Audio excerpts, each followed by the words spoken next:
What is up, YouTube? Welcome to PanFro Games, and we have massive news.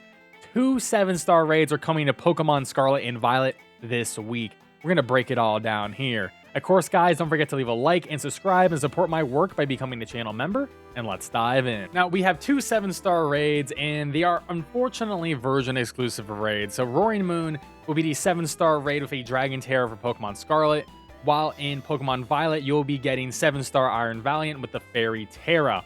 Now, this is going to last from October 2nd, 8 p.m. Eastern. So this week, this Thursday, we're going to be doing the raid live. So be there. We're going to try to do the best solo, maybe even some one-hit KO strats and all that fun stuff.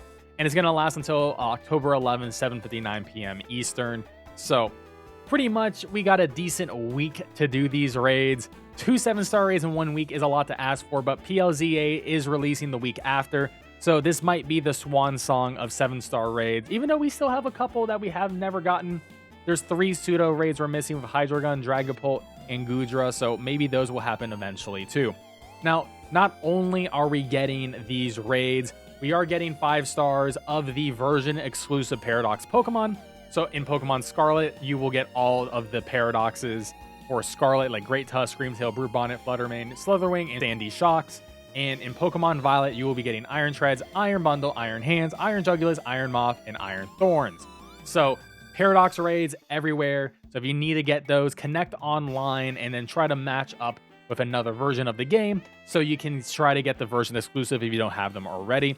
But you're going to have to do that to get these 7-star raids, which is a little bit annoying if you don't have both versions of the game or you don't have friends who do it. You are going to have to just try to match online with randoms and hopefully get the knockouts that you need. Now, Iron Valiant is a fairy and fighting Pokemon. With the Terra Fairy, fairy moves are going to be doing devastating amount of damage, and it has the ability Quirk Drive, so if it has electric terrain on the field, which I do think these raids are going to begin with either the sun is up or electric terrain up, boosting their Quirk Drive ability or their Prosynthesis ability, so they are going to be doing even more damage to us in the beginning. But Fairy and Fighting are really offensive types, and Iron Valiant has insanely good offensive stats. 130 attack, 120 special attack, 116 speed.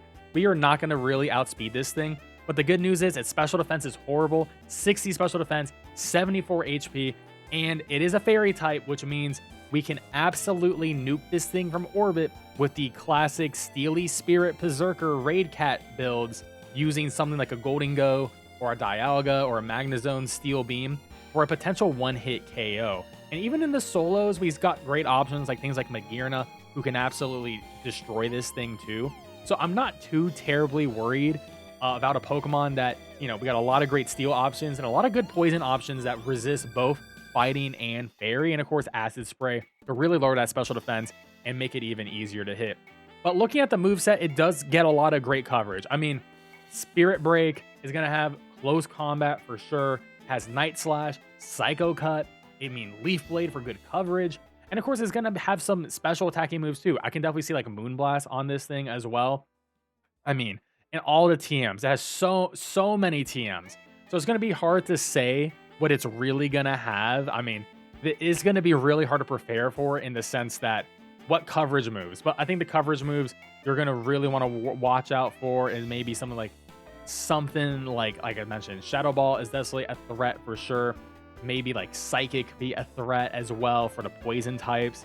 Oh, but it does have, you know, obviously Psycho Cut too, so probably what you want to be worried about. It doesn't have any ground type moves, so steel types are not afraid of that. But of course, fighting you're weak against. However, you know, if you have max HP, max defense, and you're like a Berserker, you can take those hits. And Magearna, even though you're a steel type, you still are a fairy type too. You can definitely take those hits as well and probably be pretty decent across the board. Now, Roaring Moon is another threat. 139 physical attack, has 119 speed, and it does have good bulk. 105 HP, 101 special defense. Its defense is his worst stat, so you want to hit it with physical attacks ideally. It is a dragon type, so it is going to be, you know, fairy is going to be amazing. You're going to be immune to dragon and you resist dark moves, so you're going to want to roll out with the fairy types here to do massive amount of damage.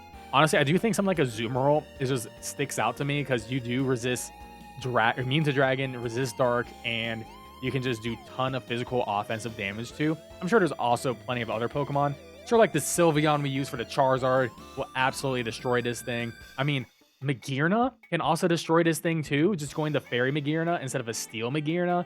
So Magearna might be the best solo build for both. We'll just have to wait and see. But it does have a great physical move pool. Throat Chop is definitely a threatening move, so to prevent Hyper Voice Pokemon like Sylveon from really working. It does have Night Slash, Dragon Claw. Acrobatics can absolutely be a threatening move here too. It has Earthquake, and it just has a really good move set. It does not have any poison type moves though. It does have Iron Head. So Iron Head will be the move that will beat Fairy type, so just keep that in mind. But I do expect something like Dragon Dance for setup can absolutely be a thing. Sunny Day to put up the Prosynthesis increases physical attack stat. So it's going to be a lot of threatening stuff here. Also, I do think Breaking Swipe to lower the attack of physical attackers will be a probability as well. But overall, I think these Pokemon aren't too hard to beat. I'm going to have my video covering both of these Pokemon, the best builds to defeat them, later this week. So definitely check that out. And like I said, we are going to live stream this event this Thursday at 8 p.m. Eastern. So definitely be there and watch me take them out. Maybe we'll do some one-hit KOs and figure that stuff out too. But of course, guys, don't forget to leave a like and subscribe. I really appreciate it. And I'll catch you guys next time. Peace out and have a great one.